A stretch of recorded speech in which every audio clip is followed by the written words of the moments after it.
প্রচণ্ড গরমের কারণে রিসেন্ট আপনার সর্দি কাশি জ্বর নিয়ে অনেক রুগী আসছে এবং আপনার কিছু ডায়রিয়া রুগীও আমরা পাচ্ছি। এখন সর্দি কাশি জ্বর নিয়ে আসলে দেখা যাবে যে যেটা হচ্ছে অনেক খারাপ দিকেও চলে যাচ্ছে, নিউমোনিয়া, নিউমোনাইটিস এগুলোও অনেক চলে যাচ্ছে। এখন আমাদের একটা পরামর্শ থাকবে যেটা যে আমরা প্রয়োজন ছাড়া বাইরে না বের হই এবং ওই যে সবসময় বেশি করে একটু লিকুইড জাতীয় পানি খেতে হবে। যখনই আপনার সর্দি কাশি জ্বর হবে ইনিশিয়াল পর্যায়ে আমরা চিকিৎসকের পরামর্শ নিয়ে নেব, অপেক্ষা করব না। তারপরে আপনার যেটা করতে হবে আমাদের খাওয়া দাওয়াটাও একটু ঠিকমতো করতে হবে।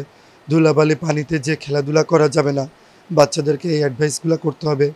এবং আপনার যেটা যদি ডায়রিয়া হয় তাহলে আমাদের সেক্ষেত্রে করতে হবে যে প্রথম পর্যায়ে একটু বেশি করে ওটস-লাইন, রাইস-লাইন, ডাবের পানি এগুলো খেতে হবে এবং চিকিৎসকের পরামর্শ নিয়ে যদি মনে হয় যে আপনার ডিহাইড্রেশন এগুলো তৈরি হচ্ছে তাহলে দ্রুত হাসপাতালে ভর্তি হতে হবে। ভর্তির যেটা হলো যে প্রতিদিন আমাদের যে রুগীগুলো রিলিজ হচ্ছে সেই রুগীগুলোর ওখানে যে শূন্য ফাঁকা বেডগুলো হচ্ছে ওটা তো আমরা ভর্তি করছি।